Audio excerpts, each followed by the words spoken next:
আজকে আমার সংক্ষিপ্ত বিবরণে আলোচনা হবে ইসলাম একটি পূর্ণাঙ্গ জীবন ব্যবস্থা, যাতে রয়েছে নানা সমস্যার সমাধান।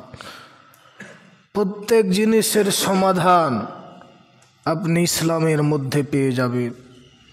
আজকে আমরা সমস্যায় জর্জরিত। পৃথিবীতে আজকে প্রত্যেক মুসলমান, সমস্ত মুসলমান আজকে অত্যাচারিত হচ্ছে। আর সমাধান আল্লাহ রাব্বুল আলামিন বলেছেন। কিছুদিন আগে আমাদের সমস্যা ছিল এনআরসি নিয়ে। তার আগে আসামে অনেক মুসলিমকে নির্যাতন করেছে, অনেক অত্যাচার করেছে। এর কারণ কি? এর কারণ হলো আজ আমরা ইসলামকে ছেড়ে দিয়েছি। ইসলামকে যেভাবে মূল্যায়ন করা দরকার, ইসলামকে যেভাবে মানা দরকার, আজ আমরা ছেড়ে দিয়েছি। এটা পরিষ্কার বিষয়, যার কারণে আজ আমাদের মধ্যে আযাব আসছে। জালেম শাসককে আজ আমাদের উপরে নিয়োজিত করে অত্যাচার করছে। এটা কোনো নতুন বিষয় নয়, এটা কোনো নতুন কথা নয়। আজ থেকে 1400 বছর আগে আল্লাহর নবী বলেছেন, মানুষ যখন কোরআন ছেড়ে দেবে, মানুষ যখন হাদিসের ওপরে আমল ছেড়ে দেবে, তখন তাদের ওপরে জালেম শাসককে তাদের ওপরে নিয়োজিত করা হবে এবং তারা তাদের ওপরে অন্যায় এবং অত্যাচার করবে। আজ আমরা ছেড়ে দিয়েছি। আল্লাহ রাব্বুল আলামিন বলেছেন, কুনতুম খায়রা উম্মাহ উখরিজাত লিন-নাস তা'মুরুনা বিল মারুফ ওয়া তানহাউনা আনিল মুনকার। আল্লাহ রাব্বুল আলামিন বলেছেন, তোমরাই হলে সর্বশ্রেষ্ঠ উম্মাত। কেন আমরা সর্বশ্রেষ্ঠ উম্মাত? কেন এই উম্মাতকে সর্বশ্রেষ্ঠ উম্মাত বলা হয়েছে? তার একটা কথা বলে দিয়েছে, তার একটা কাজ বলে দিয়েছে। এই কাজ তোমরা করবে, তাহলে তোমরা সর্বশ্রেষ্ঠ উম্মাত। যে তোমাদের লাকাব, সেই লাকাবটা তোমাদের থাকবে। সেই কাজটা হলো তা'মুরুনা বিল মারুফ ওয়া তানহাউনা আনিল মুনকার। তোমরা ভালো কাজের আদেশ দেবে, মন্দ কাজ থেকে বিরত রাখবে। ভালো কাজের আদেশ এবং মন্দ কাজ থেকে বিরত রাখবে। এই আয়াতে আল্লাহ রাব্বুল আলামিন বলেছেন, উখরিজাত লিন-নাস, তোমাদেরকে মানুষের জন্য বের করা হয়েছে। বলা হয়নি তোমাদেরকে শুধু মুসলমানের জন্য তোমাদেরকে নির্বাচন করা হয়েছে। এই আয়াতে বলা হয়েছে তোমাদেরকে সমস্ত মানুষের জন্য তোমাদেরকে নির্বাচন করা হয়েছে। ইহুদি, নাসারা, খ্রিস্টান, যত ধর্ম আছে সমস্ত ধর্মের জন্য তোমাকে নির্বাচিত করা হয়েছে। তুমি সমস্ত মানুষকে নিয়ে ভাববে, শুধু মুসলিমকে নয়, প্রত্যেক মানুষকে নিয়ে তুমি ভাববে।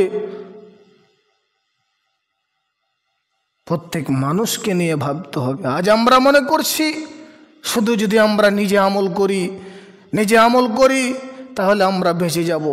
বাস, পরিবারকে বাঁচাই, আমরা বেঁচে যাব না, এতটুক যথেষ্ট নয়। আপনাকে সারা মানুষ, আল্লাহ বলেছেন উখরিজাত লিন-নাস, তোমাকে বের করা হয়েছে মানুষের জন্য। তুমি মানুষের জন্য ভাববে। পরিবার শুধু নয়, পারিবারিক থেকে নিয়ে গ্রাম, গ্রাম থেকে নিয়ে রাষ্ট্রকে নিয়ে আপনাকে ভাবতে হবে। শুধু পরিবারকে নিয়ে ভাবলে হবে না। কি ভাববেন আপনি?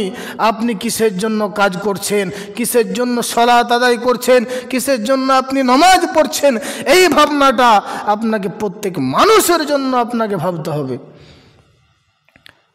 তা'মুরুনা বিল মারুফ ওয়া তানহাউনা আনিল মুনকার, তোমরা ভালো কাজের আদেশ দেবে, মন্দ কাজ থেকে বিরত রাখবে। ভালো কাজ কি? কোনটাকে ভালো কাজ বলবো? আজ যদি আমাদের মধ্যে যদি আমরা পরামর্শ করি যে ভালো কাজ কি, আমাদের মধ্যে আজকে মতভেদ হয়ে যাবে, দলাদলি হয়ে যাবে। কেউ বলবে এটা ভালো কাজ, কেউ বলবে এটা ভালো কাজ। কিন্তু আল্লাহর কোরআন বলেছেন, না, সবচাইতে ভালো কাজ হলো ওয়ামান আহসানু মিনাল্লাহি কাওলান মিম্মান দা ইলাল্লাহ। সবচাইতে ভালো কাজ হলো ওই ব্যক্তির কথার চেয়ে কার কথা দামি হতে পারে? যেই ব্যক্তি আল্লাহর দিকে মানুষকে ডাকে, যেই ব্যক্তি মানুষকে আল্লাহর দিকে আহ্বান করে, যেই ব্যক্তি মানুষকে আল্লাহর দিকে ডাকে, তার চেয়ে দামি কথা কি হতে পারে? তার চেয়ে ভালো কাজ কি হতে পারে? সম্মানীয় উপস্থিতি, আজকে শুধু আমরা নিজেদেরকে নিয়ে ভাবছি, আজকে শুধু আমরা নিজেদেরকে নিয়ে চিন্তিত। আজকে আমরা ভাবছি না আমাদের চোখের সামনে একজন মানুষ জাহান্নামে চলে যাচ্ছে, আমাদের চোখের সামনে একজন মানুষ শিরিক বেদাত করছে, জাহান্নামে চলে যাচ্ছে। আর আমরা যদি আজ মুখ বুজে সহ্য করে থাকি, তাহলে এটা মানুষ হিসাবে, একজন মানুষ হিসাবে যে আমাদের দায়িত্ব, সেই দায়িত্ব আমরা ঠিকভাবে পালন করছি না। আল্লাহর নবী সর্বপ্রথম যাদেরকে দাওয়াত দিয়েছিলেন, তাদেরকে ইহুদি নাসারা মুশরিককে দাওয়াত দিয়েছিলেন। আজ আমরা শুধু যদি কিছু দাওয়াতি কাজ করি, তো শুধু আমাদের লোককে, যারা বুঝছে, যারা জানছে, যারা মুসলিম, তারা গুনাহ করছে, তারা জাহান্নামের এখনো তারা রাস্তায় আছে। আর যে গায়ের মুসলিম, যারা শিরিক বিদআতে যারা নিয়োজিত রয়েছে, তারা জাহান্নামের কিনারায় চলে গেছে। কাকে আপনি বাঁচাবেন? যে জাহান্নামের কিনারায় চলে গেছে তাকে, না যে জাহান্নামের রাস্তায় আছে তাকে? আপনার দাবি, আপনি মানুষ হিসাবে আপনার মানবতার দাবি যেটা, একজন মানুষ যদি ফাঁসিতে ঝুলে, তাহলে আমি মানুষ হয়ে সহ্য করতে পারবো না। সে আমার চোখের সামনে ঝুলবে, সেই খুদকুশি করছে, সে আমার চোখের সামনে সেই চলে যাচ্ছে সারা জীবনের মতো জাহান্নামে, আমি কিভাবে সহ্য করব? ঠিক সেমনভাবে একজন মানুষ শিরিক করছে, একজন মানুষ বেদাতে নিয়োজিত রয়েছে, আর আমি একজন মানুষ হয়ে আমি জানছি, বুঝছি, আমি কিভাবে সহ্য করব? সম্মানীয় উপস্থিতি, তাই তো আল্লাহর কোরআন বলেছেন যে তোমরা প্রত্যেক মানুষকে নিয়ে তোমাকে ভাবতে হবে। আজ আমরা তাদেরকে আমাদের ভাই বলতে লজ্জা করি, তারা আমাদের ভাই নয়। গায়ের মুসলিমকে আমাদের ভাই বলতে লজ্জা করি, তারা আমাদের ভাই নয় তো তারা কাদের ভাই? তারা আমাদেরই ভাই। আল্লাহর কোরআন বলেছেন, ইয়া আইয়ুহান নাস ইত্তাকু রাব্বাকুমুল্লাযী খালাকাকুম মিন নাফসিন ওয়াহিদা। হে মানুষ, তুমি সেই আল্লাহকে ভয় করো যে তোমাকে একজন জান থেকে, একজন পুরুষ, একজন নারী থেকে তোমাকে সৃষ্টি করেছে। আদমের বাপ ছিল, আদম হলো তাদেরও বাপ, আদম হলো আমাদেরও বাপ, হাওয়া হলো তাদেরও মা, হাওয়া হলো আমাদেরও মা। আজ আমরা তাদেরকে আমাদের ভাই হিসাবে তাদেরকে আমরা ভাই বলতে লজ্জা করছি। তারা আমাদের ভাই নয়, তারা আমাদের ভাই নয় তো তারা কাদের ভাই? আমাদেরই ভাই। আমাদের ভাই আমাদের চোখের সামনে জাহান্নামে চলে যাবে, আমাদের না বলার কারণে, আমাদের অবহেলার কারণে জাহান্নামে চলে যাবে। আল্লাহ বলবেন কিয়ামতের দিন তোমাদের কাছে আমি সাক্ষী নেব। আজ আমরা দাওয়াতি কাজ করি, এই কথা আজ আমরা বলতে পারছি না। কোরআন কোনো জায়গায় বলেনি এই কোরআন হলো শুধু মুসলমানদের কোরআন, এই কোরআন শুধু মুসলমানদের কোরআন। কোরআন এই জায়গায় এই কথা কোনো দিন কোনো জায়গাতে বলেনি। হুদাল্লিন নাস, এই কোরআন হলো মানুষের জন্য পথ প্রদর্শক। খ্রিস্টান, ইহুদি, নাসারা যত মানুষ রয়েছে সমস্ত মানুষের জন্য পথ প্রদর্শক হলো এই কোরআন। যেই নিজেকে মানুষ বলে দাবি করে তার জন্য গাইড বুক হলো এই কোরআন, তার জন্য পথ নির্দেশক হলো কোরআন। কিন্তু আজ আমাদের ব্যর্থতা, আজ আমাদের ব্যর্থতা, আজ আমরা জাতিকে বুঝাতে পারিনি, আজ আমরা বুঝাতে পারিনি এই কোরআন হলো সকল মানুষদের জন্য পথ প্রদর্শক, এই কোরআন হলো সকল ব্যক্তির জন্য পথ প্রদর্শক, এই কোরআন হলো সকল ধর্মের জন্য পথ প্রদর্শক। ইন্নী রাসূলুল্লাহ জামিয়া, আল্লাহ বলছেন আমি সমস্ত মানুষের জন্য আল্লাহর পক্ষ থেকে মনোনীত রাসূল। আমাদের রাসূল তাদেরও রাসূল, আমাদের নবী তাদেরও নবী। আমরা এই কথা বুঝাতে পারলাম না। আজ আমরা শুধু নিজেকে নিয়ে ভাবছি। আর একজন শিরিক করছে মানে সারা জীবনের মতো জাহান্নামে চলে যাচ্ছে। তাকে দেখে যদি আমাদের অন্তরটা না কাঁপে, তাকে দেখে আমাদের অন্তরটা না কাঁপে, আমাদের ব্যথায় ব্যতীত না হয়, তাহলে আমরা কেমন মুসলমান? সম্মানীয় উপস্থিতি, তাদেরকে দাওয়াত দিতে হবে। কি দাওয়াত দিতে হবে? আল্লাহর কোরআন বলেছেন তাদেরকে শুধু এটাই বলে দাও, তোমরা যাদের ইবাদত করছো তারা তোমাদেরই মতো একজন সৃষ্টি, তোমাদের মতো সৃষ্টির ইবাদত নয়, স্রষ্টার ইবাদত হবে। যিনি স্রষ্টা তার হবে ইবাদত, সৃষ্টির ইবাদত হবে না। এই দাওয়াত প্রত্যেক মুসলমানকে তাদের কাছে পৌঁছে দিতে হবে, তাদের কাছে এই দাওয়াত পৌঁছে দিতে হবে। আল্লাহর কোরআন বলেছেন প্রত্যেক মুসলমানের কাছে সাক্ষী নেবে। তোমরা কি পৌঁছে দিয়েছো? কি পৌঁছে দিয়েছো? এই কথা কি তোমরা পৌঁছে দিয়েছো যে আল্লাহ হলো সমস্ত মানুষের জন্য রব, আল্লাহ হলো সমস্ত মানুষের জন্য রব, কোরআন হলো সমস্ত মানুষের জন্য কোরআন, নবী হলো সমস্ত রাসূলের জন্য কোরআন? এই কথা কি তোমরা পৌঁছে দিয়েছো? ওয়াকাযালিকা জাআলনাকুম ওয়াসাতা, যে ওয়াকাযালিকা জাআলনাকুম উম্মাতাও ওয়াসাতা লিতাকুনু শুহাদা আলান নাস। প্রত্যেক মানুষের কাছে সাক্ষী নেবে তোমরা মুসলিম, উখরিজাত লিন-নাস, তোমরাই হলে সর্বশ্রেষ্ঠ জাতি। তোমাদেরকে মানুষের জন্য বের করা হয়েছে, শুধু নিজের জন্য ভাবলে হবে না। সম্মানীয় উপস্থিতি, আল্লাহ যেন আমাদেরকে দাওয়াতি কাজ করার জন্য আল্লাহ যেন আমাদেরকে বেশি বেশি করে তৌফিক দান করেন, তাই সকলে বলুন আমিন। আজকে আমাদের মুসলিমদের মধ্যে এমন আছে কোরআনের সাথে তাদের সম্পর্ক খুব ভালো নাই। মারিজ বুকাইলি ইহুদিদের পণ্ডিত, খ্রিস্টানদের একজন পণ্ডিত, তিনি কোরআনকে রিসার্চ করতে লাগলেন কোরআনকে ভুল ধরার জন্য। তিনি বলছেন আমি কোরআনের ভুল ধরার জন্য আমি কোরআনকে পড়তে লাগলাম, কোরআন পড়ে শেষ করে দিলাম, কোরআন আমার জীবনের সমস্ত ভুলকে শুধরে দিল, কোরআনের আমি ভুল পেলাম না। যেটা বলেন সুবহানাল্লাহ। এর নাম হলো কোরআন। কোরআন আপনি একজন যত বড় বড় দায়ী যা আপনাকে হেদায়াত করতে পারে, কোরআন একাই আপনাকে হেদায়াত করতে পারবে। এই কোরআন এসেছে মানুষের জন্য।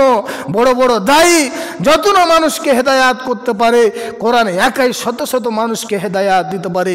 কোরআন এসেছে সমস্ত মানুষের জন্য।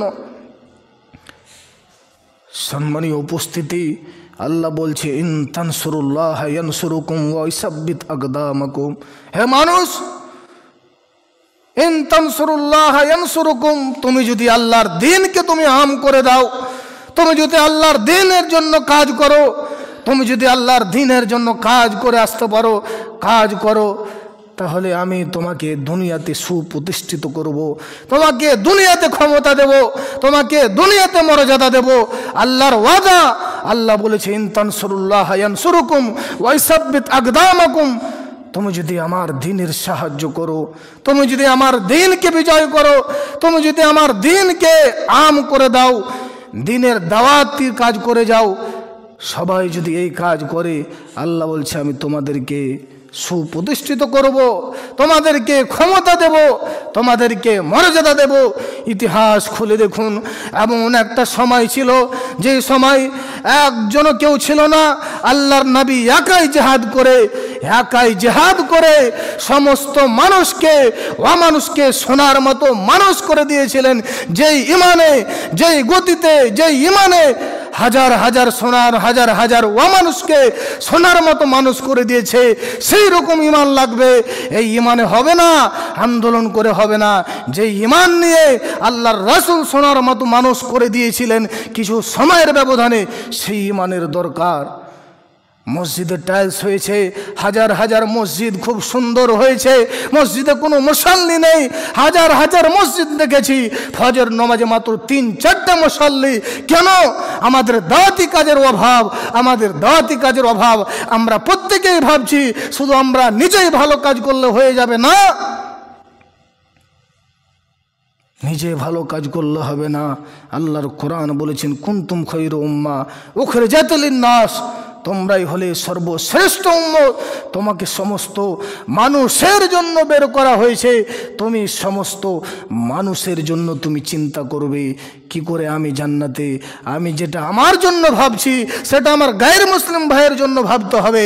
আমি নামাজ রোজা হজ জাকাত কেন করছি? এই জন্য করছি জান্নাত যাওয়ার জন্য, সেটা তাদের জন্য ভাবতে হবে। সম্মানীয় উপস্থিতি, আমাদের দাওয়াতি কাজ হবে কার মতো? রাসূলের মতো। আল্লাহর রাসূলের দাওয়াতি কাজ যেমনভাবে ছিল সেইভাবে আমাদের দাওয়াতি কাজ হতে হবে।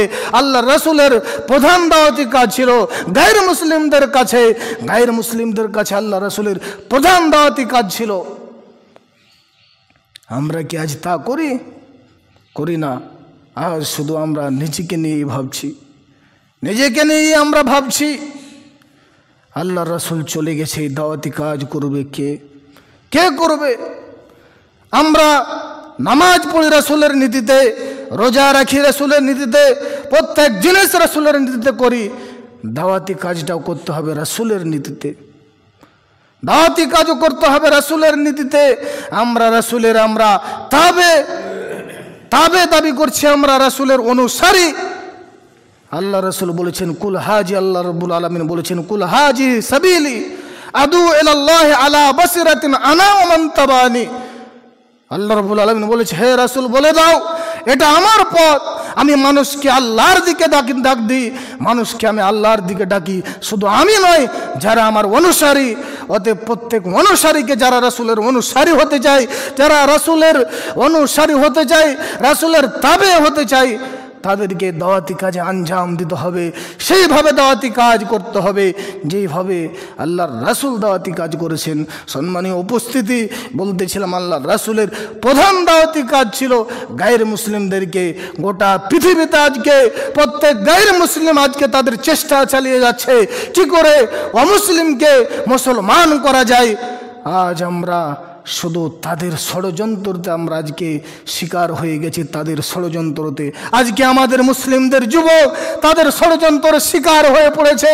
তারা জানে যে এই মুসলিম জাতি একবার যদি জেগে যায় খালিদ বিন ওয়ালিদের মতো হবে, উতবা ইবনে শাইবার মতো, খালিদ বিন ওয়ালিদের মতো হবে, জাফর বিন আবি তালিবের মতো হবে যদি একবার তারা জেগে যায়। তাই আজকে ষড়যন্ত্র করে তাদের মাথাকে আজকে ধলাই করে দিয়েছে, ইন্টারনেট স্যাটেলাইটের মাধ্যমে তাদের মাথাকে আজ ধলাই করে দিয়েছে। যদি এরা মুসলিম জেগে যায় তাহলে তারা সারা বিশ্বকে জয় করে ফেলবে, আর নাম হলো মুসলিম। সম্মানীয় উপস্থিতি, আজ আমাদের মুসলিম যুবককে বাঁচাতে হবে, তারা আজকে গায়ের মুসলিমদের আজকে অনুসরণ করতেছে, তাদের ষড়যন্ত্রের শিকার হয়েছে। সম্মানীয় উপস্থিতি, আজ থেকে 700 বছর আগে এমন একটি জায়গা ছিল, একটাও মুসলিম বলে কেউ ছিল না। সেই জায়গাতে ইবনে বাতুতা একজন ঐতিহাসিক মানুষ, তিনি সমস্ত দেশ ভ্রমণ করেছিলেন। ভ্রমণ করার পরে একটা দেশ দেখলো মালদ্বীপ, যেই দেশে 100% মুসলিম।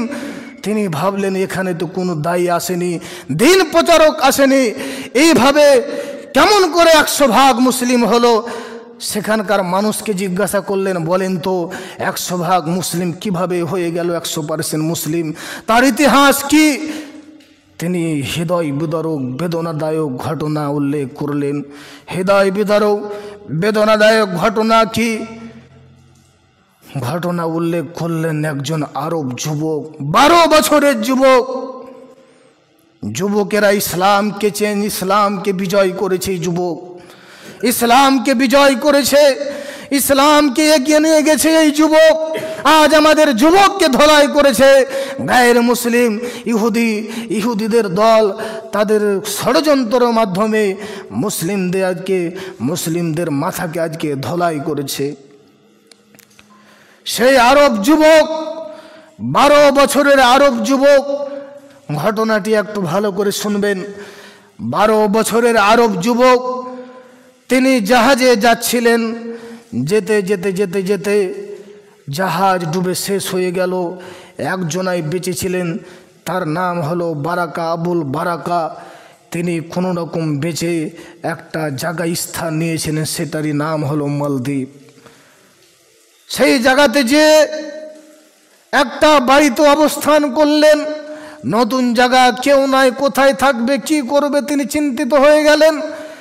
যে একটা কোনো রকমভাবে একটা বৃদ্ধ মানুষের কাছে আশ্রয় নিলেন, সেই বৃদ্ধ মানুষটার কাছে থাকতে লাগলো, আর তিনি কাঠের কাজ করতে লাগলেন জঙ্গলে। কিছুদিন পরে হঠাৎ করে দেখছে বৃদ্ধা লোকটা, তিনি অনেক কান্দাকাটি করছেন, তার মুখে চেহারাতে অনেক দুঃখের ছাপ বয়ে আসছে। জিজ্ঞাসা করলেন, বলেন তো আপনি এত টেনশন কেন, এত আপনার দুঃখ কেন? তিনি বললেন যে আজ আমার মেয়ে, আজকে তাকে মরে যেতে হবে, আজকে চলে যেতে হবে, ওকে আর আমরা বাঁচাতে পারছি না, আমাদের সম্ভাবের বাইরে। কি কারণ, কি হয়েছে? তিনি তো সুস্থ, তার করে শরীরে কোনো অসুখ নেই, কারণ কি? তার সামনের দিকে দেখালো, এই যে রাজার সৈন্য চলে এসেছে, রাজার সৈন্য চলে এসেছে। এখানে এই এলাকাতে প্রত্যেক দিন সামুদ্রিক একটা বিপদ আসে, নির্দিষ্ট তারিখে সেই বিপদ থেকে রক্ষা করার জন্য রাজার পক্ষ থেকে একটা নির্দেশ হয়েছে, প্রত্যেকটা বছরে একটা যুবতী মেয়েকে সেখানে রাত্রে মন্দিরে রাখতে হবে সমুদ্রের কাছে। যদি সেখানে রাখে, তারপরে তাকে তার পরদিন সকালে তাকে মৃত্যু শরীর নিয়ে আসতে হয়। এরকম সিস্টেম করে সেই একটা সামুদ্রিক একটা বিপদ, সেই বিপদ থেকে তারা বেঁচে যায়, বিপদের হামলা থেকে তারা রক্ষা পায় এই জিনিসটা করার কারণে। তিনি তখন বললেন, আমি হলাম কোরআনের হাফেজ, আমি জানি আর মৃত্যু এবং হায়াত আল্লাহর হাতে। আজকে আমি আপনার মেয়ের জীবনের জন্য আজকে আমি জীবন দিতে রাজি আছি, অতএব আপনি আমাকে তার পোশাক পরিয়ে দেন, আমি আজকে যাব। তার পোশাক পরে, 12 বছরের ছেলে, দাড়ি মোজ গজায়নি, তার পোশাক পরে তাকে নিয়ে চলে গেলেন। তারা মেয়ের পোশাক পরে তিনি চলে গেলেন। যাওয়ার পরে দেখছে যে একদম সমুদ্রের কোণাতে একটা মন্দির, সেই মন্দিরে প্রত্যেক বছর নতুন করে হামলা হয়, জাগিয়ে রেখে এসছে, কেউ বাঁচেনি, সবাই মারা গেছে। তিনি 12 বছরের যুবক সাহস করে তিনি সেখানে চলে গেলেন। বলছে রাত্রে সবাই ঘুমিয়ে গেছে, কেউ জেগে নেই, আমি একাই আছি আর ওই মহিলা আর তার মেয়ে। যত রাত্রি গভীর হতে যাচ্ছে, আমি সুন্দর করে উজু করে কোরআন তেলাওয়াত করতে শুরু করলাম। আমি জানি যে আল্লাহর পক্ষ থেকে মওত এবং হায়াত সব আল্লাহর পক্ষ থেকে আসে। আমার বিশ্বাস, আমি মুসলিম, আমার আল্লাহর উপরে আমার বিশ্বাস আছে, আল্লাহ আমাকে অবশ্যই সাহায্য করবে। তিনি চলে গেলেন এই বিশ্বাস করে। রাত্রি যত বাড়তে থাকে, বিপদ তত আসতে থাকে। সেই ভয়ানক দৃশ্য, তার দিকে একটা ভূত আক্রমণ করার জন্য চলে আসছে। তিনি তত জোরে জোরে সুমধুর কণ্ঠে কোরআন তেলাওয়াত করতে শুরু করে দিলেন। যতই তার দিকে এগিয়ে আসছে, ততই তিনি নামাজ পড়েন এবং কোরআন তেলাওয়াত করতে শুরু করে দিলেন। এই রকম করে আল্লাহ রাব্বুল আলামিন তাকে তার হাত থেকে রক্ষা করলেন। জোরে বলেন সুবহানাল্লাহ। তারপরে সকালে আনতে যাচ্ছে, দেখছি যে একটা যুবক ছেলে, তারা তো অবাক হয়ে গেল। সেই বাদশাহ, সেই রাজা বাদশাহ অবাক হয়ে গেল, কি ব্যাপার, আমরা তো একজন মেয়েকে রেখে এসেছি, এই যুবক আজকে বেঁচে আছে এখানে, কি ব্যাপার, কারণটা কি? রাজা তাকে জিজ্ঞাসা করলো, বলো তো তুমি কেন এখানে এসেছো? সে বলল, আমাকে আশ্রয় দিয়েছে, আমি একজন কোরআনের হাফেজ, আমাকে আশ্রয় দিয়েছে এই বৃদ্ধ মানুষ, আমি কেবলমাত্র তার ইহসানের বদলা দেওয়ার জন্য আমি এই কাজটা করেছি। বাদশাহ তাকে বলল, তোমাকে একটুকু ভয় লাগলো না? বলছে, আমি আল্লাহকে ভয় করি, পৃথিবীর কোনো জিনিসকে আমি ভয় করি না, আমি শুধুমাত্র আল্লাহকে ভয় করি। আমি জানি আল্লাহ যদি কাউকে বাঁচায়, পৃথিবীর কোনো মানুষ তাকে মারতে পারবে না। তাই আমি আল্লাহকে ভরসা করে গেছি। আমি একাই ছিলাম না, আল্লাহ আমার সাথে ছিল। আর আমি কোরআনের হাফিজ, আমার সাথে হামলা করছিল। এই কোরআনের বিনিময়ে, এই কোরআনের বরকতে আমি সেখান থেকে রক্ষা পেয়েছি। বাদশাহ তাকে বলল, তুমি প্রতি বছর কি তুমি সেখানে যাবে? তিনি বললেন, আল্লাহর হুকুমে আপনারা যদি চান প্রত্যেক বছর আমি সেখানে যাব। যে ডেট দেওয়া আছে সেই ডেটে আমি প্রত্যেক বছর যাব। এই কথা শুনে 65,000 অমুসলিম একসাথে মুসলমান হলো। জোরে বলেন সুবহানাল্লাহ। আজকে আমাদের উপরে আল্লাহর বিশ্বাস থাকতে হবে। আল্লাহর উপরে আমাদের সেইভাবে বিশ্বাস নেই। আল্লাহর উপরে আমাদের সেইভাবে বিশ্বাস নেই যেভাবে বিশ্বাস করা দরকার। আল্লাহ বলেন, ইয়া আইয়ুহাল্লাযীনা আমানুত্তাকুল্লাহ হাক্কা তুকাতিহি, ওহে যারা তোমরা ঈমান এনেছো, তোমরা আল্লাহকে ভয় করো যেমনভাবে ভয় করা দরকার। তোমরা আল্লাহকে ভয় করো যেমনভাবে ভয় করা দরকার। এই কথা আল্লাহ রাব্বুল আলামিন বলেছেন। আল্লাহ জানে যে অনেক মানুষ মানুষকে দেখার জন্য ভয় করে, মানুষকে দেখার জন্য সালাত আদায় করে, মানুষকে দেখার জন্য মানুষকে বিভিন্ন কাজ করে। আল্লাহ বলছেন, প্রকৃতপক্ষে যেমনভাবে ভয় করা দরকার সেইভাবে ভয় করো। ওয়ালা তামুতুন্না ইল্লা ওয়া আনতুম মুসলিমুন, আর তোমরা মরিও না, তোমাদের কাছে মওত আছে, তোমরা মরিও না মুসলিম না হয়ে। আল্লাহ রাব্বুল আলামিন প্রত্যেক মানুষকে বলেছেন, হে মানুষ, মুসলিম না হয়ে তোমরা মরিও না। আমরা জানি না কখন আমাদের মওত চলে আসবে, কখন আমাদেরকে মওতের কোলে ঢলে যেতে হবে, আমরা কেউ জানি না, আমাদের জানার বাইরে। আল্লাহ রাব্বুল আলামিন বলছে, তোমরা মুসলিম না হয়ে মরিও না, মানে মরণের আগে তোমরা মুসলিম হয়ে যাও। এই কথা আল্লাহ রাব্বুল আলামিন আদেশ করছেন। অতএব আমাদেরকে প্রত্যেকেই যেই কোনো সময়, যেই কোনো মুহূর্তে মওত এসে যেতে পারে। মরার আগে আমাদেরকে আখিরাতের জন্য, মৃত্যুর জন্য আমাদেরকে পরিপূর্ণভাবে মুসলিম হয়ে যেতে হবে। আমাদেরকে পরিপূর্ণভাবে মুসলিম হয়ে রেডি থাকতে হবে। যে কোনো সময় মানুষকে মওত ধরে নিতে পারে। সম্মানীয় উপস্থিতি, আমাদেরকে আল্লাহকে ভয় করতে হবে যেমনভাবে ভয় করা দরকার। আজ আমাদের মধ্যে আজকে খুব সমস্যা, হাঙ্গামা দেখা দিচ্ছে। আজকে সারা ভারতবর্ষ আজকে তোলপাড়। আমরা আন্দোলন করে আমরা বাঁচাতে পারবো না। ইতিহাস খুলে দেখুন, আবু তালেব, তার দায়িত্বে ছিল কাবা ঘর। আবরাহা বাদশাহ কাবা ঘরকে ধ্বংস করার জন্য সৈন্যবাহিনী নিয়ে চলে এলো। তখন বলেছিল আবু তালেব, কি কথা বলেছিলেন? বলেছিলেন যে এটা হলো আল্লাহর ঘর, আল্লাহর ঘর আল্লাহ দেখে নেবে, আমি শুধু তার দায়িত্বে রয়েছি। আল্লাহর ঘর আল্লাহ দেখে নেবে, আমি তাকে রক্ষা করতে পারবো না, এই কথা বলেছিল। যেমন এই কথা বলা, আর তারা ভাঙতে এসেছে, ছোট ছোট পাখি দিয়ে তাদেরকে ধ্বংস করে দিয়েছে। ছোট ছোট পাখি দিয়ে তাদেরকে শেষ করে দিয়েছে। যারা এসেছিল সবাই ধ্বংস হয়ে গেছে। আল্লাহ বলছেন, তানসুরুল্লাহ ইয়ানসুরুকুম ওয়া ইসাব্বিত আকদামাকুম। তোমরা যদি যথাযথভাবে আল্লাহর দ্বীনের কাজ করো, তোমরা যদি যথাযথভাবে আল্লাহর দ্বীনের কাজ করো, আল্লাহ বলছে তোমাদেরকে আমি সুপ্রতিষ্ঠিত করব। আল্লাহ রাব্বুল আলামিন বলেন, মুমিনদের জন্য কোনো চিন্তা করার কোনো কারণ নেই, মুমিনের কোনো চিন্তা করার কারণ নেই।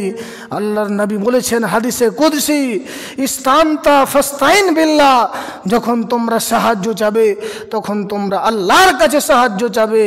আল্লাহর নবী সেই হাদিসে বলেছেন, লম্বা হাদিস, তুমি যদি আল্লাহকে হেফাজত করো, তাজিদহু তুজাহাকা, তুমি আল্লাহকে, আল্লাহর দ্বীনকে রক্ষা করো, আল্লাহর দ্বীনের হেফাজত করো, আল্লাহ বলছে তুমি প্রত্যেক বিপদে আল্লাহকে তুমি সামনে পাবে, আল্লাহকে সামনে পাবে। হাদিসে কুদসি আল্লাহর নবী এভাবেই বলেছেন। আল্লাহর নবী বলেছেন, ওমা আসাবাকা লাম ইয়াকুন লিইখতিয়াক ওমা আখতাকা লাম ইয়াকুন লিইসিবাক। এই মারাত্মক কথা এই হাদিসে বলেছে। তুমি যা পেয়েছো তা চলে যাবার ছিল না। আজকে আমাদের মধ্যে, প্রত্যেক মুসলিমের মধ্যে সামান্য বিষয়ে টেনশন কাজ করে, সামান্য বিষয়ে টেনশন কাজ করে, চিন্তার কাজ করে।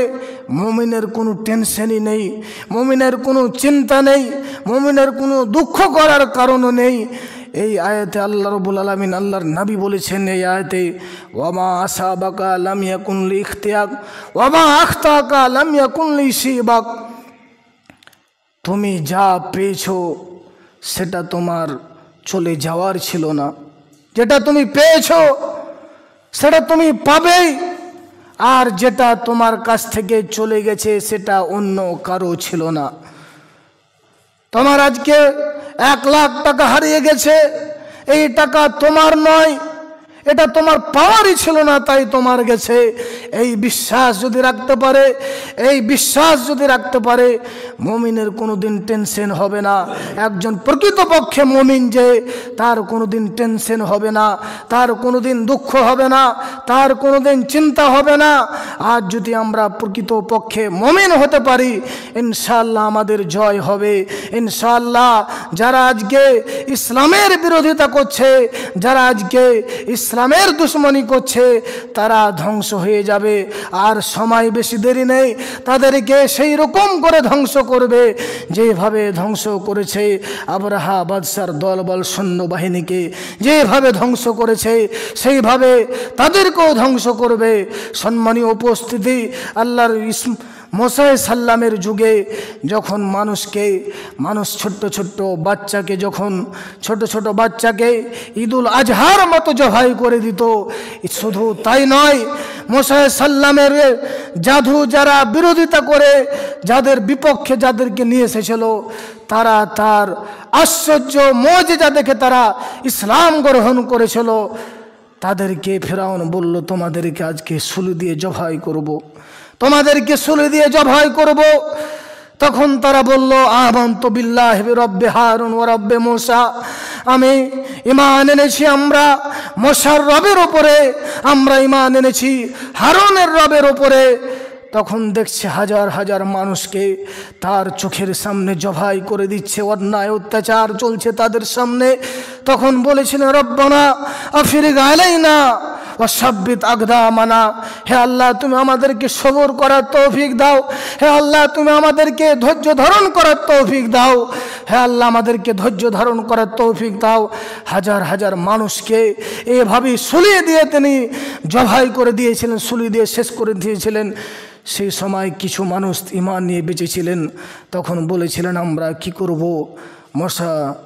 মুসা সাল্লাম তখন বলেছিলেন, ইন্নাল আরজা লিল্লাহ ইরসুহা মাইয়াশা ওয়াল আকিবাতু লিল মুত্তাকিন, জমিন হলো আল্লাহর, আল্লাহ যাকে ইচ্ছা তাকে এই জমির ক্ষমতা দান করেন, যাকে ইচ্ছা তাকে এই জমির ক্ষমতা দান করেন। আর সুপরিণাম তো পরেশগারদের জন্য, সুপরিণাম তো মুত্তাকিনদের জন্য। তোমরা দেখবে জয় হবে আমাদেরই, জয় হবে আমাদেরই। তার কিছুদিন পরে, কিছুদিন সময়েই তাদেরকে মুসার ফেরাউনের সৈন্যদলকে ধ্বংস করে মুসা সাল্লামকে জয় করেছিলেন, তাদেরকে বাঁচিয়েছিলেন, রক্ষা করেছিলেন। জোরে বলেন সুবহানাল্লাহ। হাজার হাজার মানুষকে সেই দরিয়াতে ডুবিয়ে দিয়েছিলেন এবং ফেরাউন পার হয়ে চলে গিয়েছে। সম্মানীয় উপস্থিতি, আমাদেরকে সেই রকম ঈমান নিয়ে কাজ করতে হবে। আমাদেরকে বেশি বেশি করে আজকে দাওয়াতি কাজে আগ্রহ হতে হবে। দাওয়াতি কাজ করার জন্য আমাদেরকে সময় দিতে হবে। আল্লাহ রাব্বুল আলামিন বলেছেন, আফা হাসিবতুম আন্নামা খালাকনাকুম আবাসা ওয়া আন্নাকুম ইলাইনা লা তুরজাউন। আল্লাহ রাব্বুল আলামিন বলেছেন, হে মানুষ, তোমরা কি মনে করে বসে আছো, তোমরা কি এই ধ্যানা করে বসে আছো যে আজ আল্লাহ তোমাদেরকে এমনি সৃষ্টি করেছে, তোমাদের কোনো হিসাব নেবে না, তোমাদের কোনো হিসাব নেবে না? তোমরা কি এটা ভেবে বসে আছো? না, আল্লাহ বলছেন, ইন্না ইলাইনা ইয়াবাহুম সুম্মা ইন্না আলাইনা হিসাবাহুম। আল্লাহ এই কথা সূরা গাসিয়াতে বলেছেন। অনেক কথার পরে লাস্টে যেই কথা বলেছে, তোমাদের প্রত্যেকে আমার কাছে আসতে হবে এবং প্রত্যেকে তোমাকে আমার কাছে হিসাব দিতে হবে। প্রতিটি মানুষকে জীবনের শুরু থেকে নিয়ে প্রত্যেকটা মুহূর্তে, প্রত্যেকটা পদে পদে, প্রত্যেকটা ক্ষেত্রে মানুষকে হিসাব দিতে হবে। এই জীবন হলো আমাদের পরীক্ষা। আমরা যে যেমন অবস্থায় আছি সেটাই আমাদের পরীক্ষা। আমরা কাউকে আল্লাহ রাব্বুল আলামিন ভালো রেখেছে, এটাও পরীক্ষা। কাউকে দুঃখ জর্জরিত করেছে, এটাও পরীক্ষা। প্রত্যেকটা অবস্থায় আমাদের পরীক্ষা। সম্মানীয় উপস্থিতি, আজকে একটা কথা বলি, আল্লাহ রাব্বুল আলামিন কত মানুষকে কত জিনিস দিয়ে পরীক্ষা করে। একজন মেয়ে, তিনি ছেলের আশা করতে করতে করতে করতে তার মেয়ে হয়ে গেছে, 60টা মেয়ে হয়েছে, 60টা মেয়ে। তারপরে কিছুদিন পরে তার 2টা মেয়ের কোনো রকম বিয়ে দিয়েছে, তার স্বামী হঠাৎ করে মারা গেল। বলেন তো কত দুঃখ। আজ আমরা অনেকেই মনে করছি আমার এটা নাই, আমার ওটা নাই, অনেক কিছু সমস্যায় আমরা ভুগছি। আল্লাহ বলছেন তুমি দেখো সেটা, তুমি যদি শুকরিয়া আদায় করো আমি তোমাকে আরো বাড়িয়ে দেব। আমরা কি পেয়েছি আমরা সেটা দেখছি না, আমরা কি পাইনি আমরা সেটা দেখছি। আল্লাহর নবী বলেছেন তুমি নিচের দিকে দেখো, আল্লাহকে তুমি ভালো করে সময় দিতে পারবে, তুমি শুকরিয়া আদায় করতে পারবে, তুমি ইবাদতে মনোযোগ দিতে পারবে। তুমি যখন ওপর দিকে যাবে তখন তুমি কম্পিটিশনে চলে যাবে। এই পৃথিবীর কারো আশা মিটবে না। মাটির দেহ মাটির মানুষ, মাটির দেহ মাটির মানুষ, মাটির হবে বিছানা। এই পৃথিবীর আশা মিটবে না, কোনো দিন আশা মিটবে না। আল্লাহ রাব্বুল আলামিন বলেছেন আলহাকুমুত তাকাসুর হাত্তা যুরতুমুল মাকাবির। তোমাদেরকে গাফেল করে দিয়েছে এক অপরের প্রতিযোগিতা, এক অপরের প্রতিযোগিতা। ও এমন করেছে আমি কি করে করব, এক অপরের প্রতিযোগিতা তোমাদেরকে গাফেল করে দিয়েছে, দুনিয়া ভোলা করে দিয়েছে। কতদিন ভুলে থাকবে? হাত্তা যুরতুমুল মাকাবির, যতক্ষণ পর্যন্ত তোমরা কবরে না যাবে। সম্মানীয় উপস্থিতি, আল্লাহ রাব্বুল আলামিনের কাছে দোয়া আমরা যেন ভালোভাবে আমল করতে পারি। যা আলোচনা হলো এর উপরে যেন আমরা আমল করতে পারি, তাই সকলে বলুন আমিন সুম্মা আমিন।